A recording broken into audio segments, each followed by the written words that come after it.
अस्सलाम वालेकुम स्टूडेंट्स। आज हम चैप्टर 10 के एक्सरसाइज शॉर्ट क्वेश्चन और कंस्ट्रक्टिव रिस्पांस क्वेश्चंस स्टार्ट करेंगे। तो फर्स्ट एक्सरसाइज शॉर्ट क्वेश्चन है व्हाट फैक्टर इन्फ्लुएंस, इन्फ्लुएंस का मतलब असरअंदाज होना, the thermal expansion of solids. कौन से फैक्टर्स सॉलिड्स की थर्मल एक्सपेंशन पे असरअंदाज होते हैं?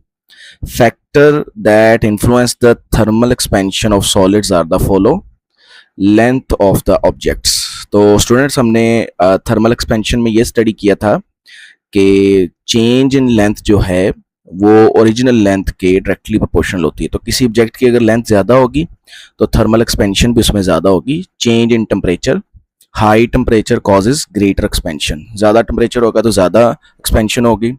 Nature of the material of the object, different material expand by different amount.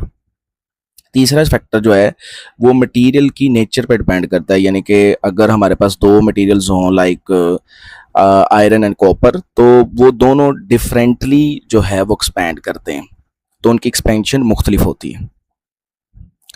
Next हमारे पास है what is latent heat of fusion. तो students latent heat of fusion क्या होती है कि आपके पास कोई भी सॉलिड है, सॉलिड का आपके पास 1 किलोग्राम है और सॉलिड को आपने उसके मेल्टिंग पॉइंट पे लिक्विड में कन्वर्ट करना है, तो जितनी हीट आपको प्रोवाइड करनी पड़ेगी सॉलिड को लिक्विड में कन्वर्ट करने के लिए, उसको हम कहते हैं लेटेंट हीट ऑफ फ्यूजन। तो इसकी डेफिनेशन देखिएगा, latent heat of fusion is the heat energy required 1 kilogram of solid into a liquid at its melting point while keeping the temperature constant। Temperature student हमारे पास जो है, जब कोई भी हमारे पास मटेरियल अपनी स्टेट चेंज करता है यानी सॉलिड से लिक्विड में कन्वर्ट होता है, तो टेम्परेचर जो है वो कांस्टेंट रहता है।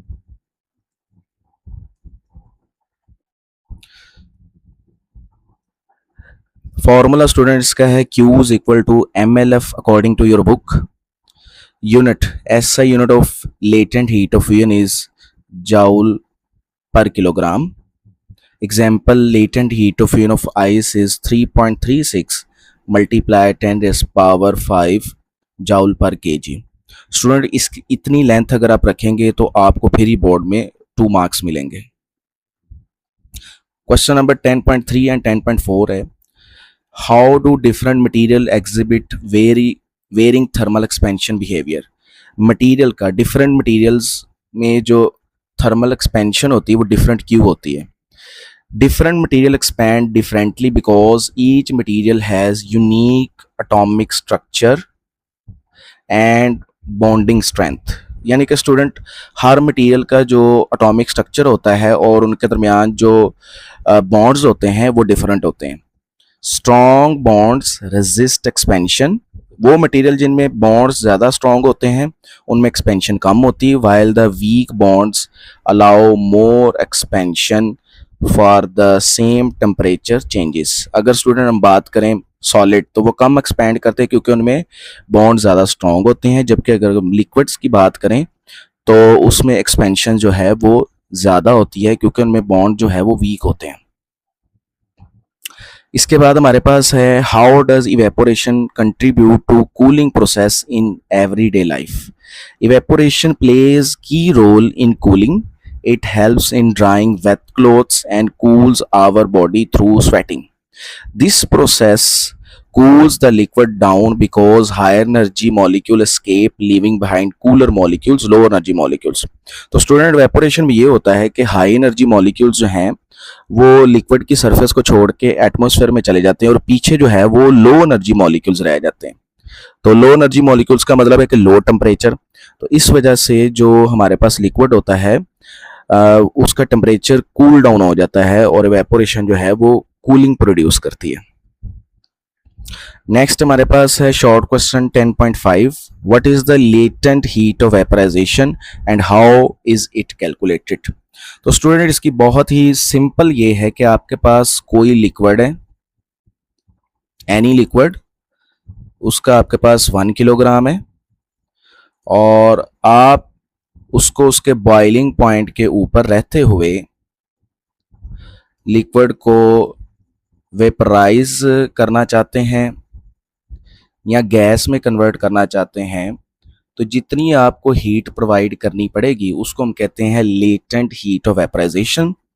बट एक बात आपने याद रखना है कि टेम्परेचर जो है स्टूडेंट, वो टेम्परेचर कांस्टेंट रहेगा, यानी टेम्परेचर चेंज नहीं होगा। ये आप याद रख लें, जब भी लेटेंट हीट की बात होगी तो टेम्परेचर चेंज नहीं होगा। डेफिनेशन इसकी है, latent heat of vaporisation is the heat energy needed to change 1 kilogram of liquid into gas at its boiling point without changing the temperature. अब इसको हम कैलकुलेट कैसे करेंगे? आपकी बुक में स्टूडेंट्स ये फॉर्मूला लिखा हुआ है, लेकिन actually latent heat of vaporization का ये फॉर्मूला था, L V is equal to Q over M. ये इसी फॉर्मूले से यानी डिराइव होता है। तो इस तरह से हम इस फॉर्मूले को यूज करके इसको कैलकुलेट कर सकते हैं। SI unit of latent heat of vaporisation is joule per kilogram.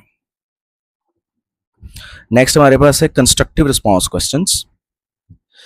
Why do bridges need expansion joints while glass jar with metal lid do not? कहता है कि जो हमारे पास ब्रिजेस होते हैं उनको एक्सपेंशन जॉइंट्स की क्यों ज़रूरत होती है, लेकिन अगर एक ग्लास का आपके पास जार हो जिसका ढक्कन मेटल का हो, उसको क्यों ज़रूरत नहीं होती?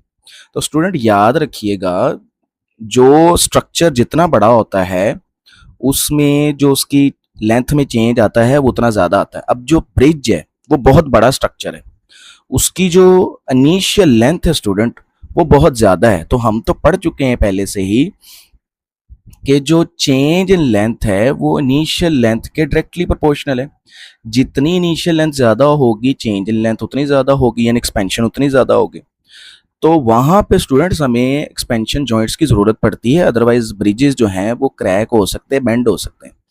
जबकि अगर हम ग्लास जार्स की बात करें तो उनकी इनिशियल लेंथ जो है वो बहुत कम होती है, तो उनमें एक्सपेंशन भी बहुत कम होती है, इसलिए हमें वहाँ पे एक्सपेंशन जॉइंट्स की कोई ज़रूरत नहीं होती। इसका आंसर देखते हैं। Thermal expansion depend directly on the initial length of an object. Bridges की लार्ज इनिशियल लेंथ होती, long bridges have huge initial length, when temperature rises the total increase in length is very large. Expansion joints give space so the bridge does not crack or bend. Expansion joint इसलिए लगाए जाते हैं ताकि bridges जब expand करें तो bridge का एक हिस्सा दूसरे हिस्से को पुश ना कर दे एक्सपैंड होते हुए, तो वो इसलिए बेटा हम वहाँ पे एक्सपेंशन जॉइंट्स का इस्तेमाल करते हैं। Glass jars and lids, small initial length, jar and lid have very small initial length, therefore their expansion is extremely small, इनकी expansion बहुत कम होती है।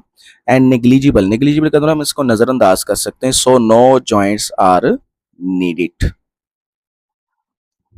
क्वेश्चन नंबर आपके पास है 10.2, when two liquids get equal heat under same condition। अगर हमारे पास दो liquids हैं और उनको हम सेम हीट प्रोवाइड कर रहे हैं, one heats up faster, what does this tells us about specific heat capacity. एक जो हमारे पास लिक्विड है वो जल्दी हीट अप हो जाता है, ये उसकी स्पेसिफिक हीट कैपेसिटी के बारे में आप क्या कह सकते हैं?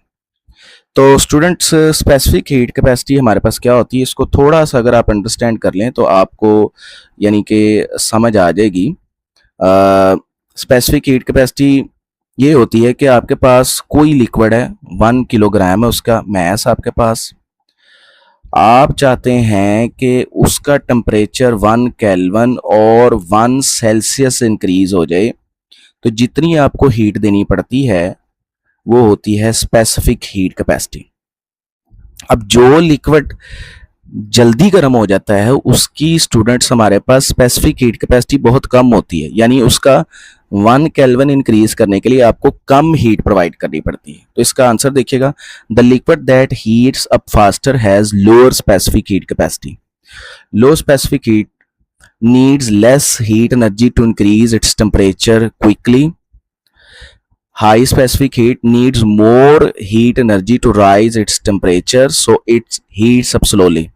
जैसे कि स्टूडेंट अगर हम बात करें वाटर की और सॉइल की, तो वाटर की स्पेसिफिक हीट कैपेसिटी है 4200 जूल पर केजी पर केल्विन, और जबकि ड्राई सॉइल की है 810 जूल पर केजी पर केल्विन। तो जो हमारे पास ड्राई सॉइल होती है वो जल्दी हीट अप हो जाती है एज कंपेयर टू वाटर। ठीक है स्टूडेंट्स, तो ये आपके लिए इतनी लेंथ जो है वो क्वेश्चन की लाजमी होनी चाहिए ताकि बोर्ड वाला आपको 2 नंबर दे सके। Why does liquid evaporate faster when the air is dry with low humidity? Humidity student कहते हैं नमी को।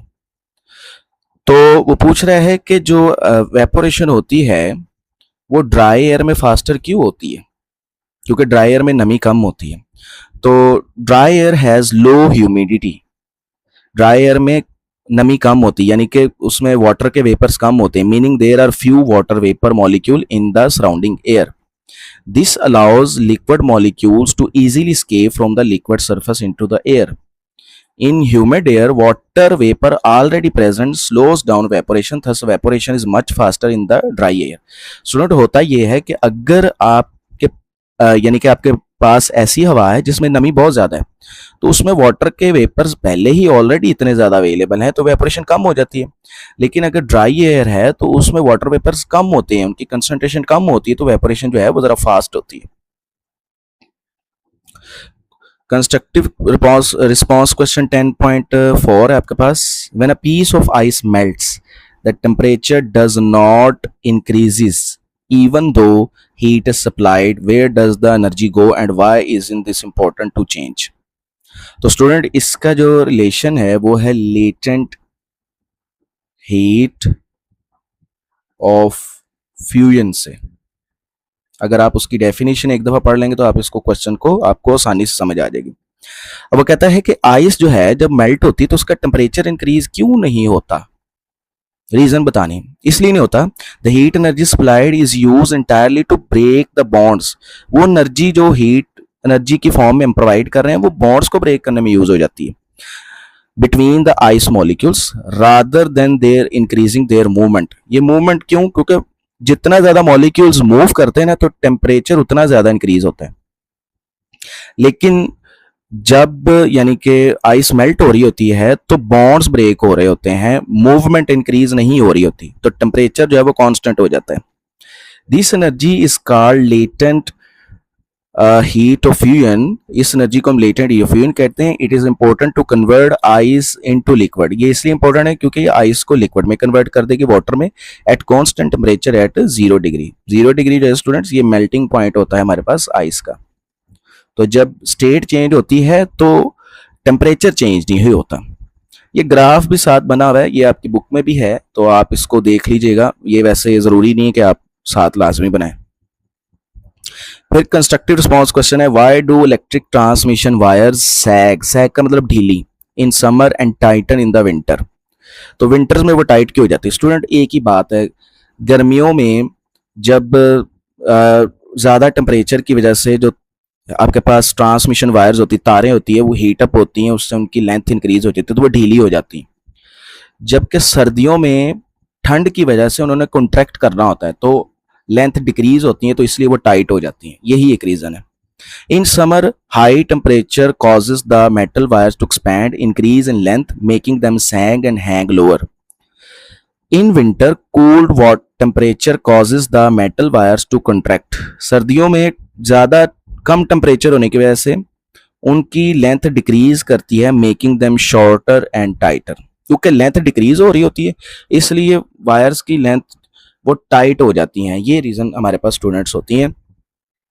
स्टूडेंट ये आपके पास कंस्ट्रक्टिव रिस्पांस क्वेश्चन और शॉर्ट क्वेश्चन थे, ये बोर्ड के लिए बहुत इंपॉर्टेंट होते हैं। उसकी रीज़न ये है कि अगर आप पिछले साल का सेकंड टाइम का बोर्ड का पेपर देखें तो उसमें मोस्टली उसने एक्सरसाइज के शॉर्ट और कंस्ट्रक्टिव रिस्पांस क्वेश्चन दिए हुए हैं।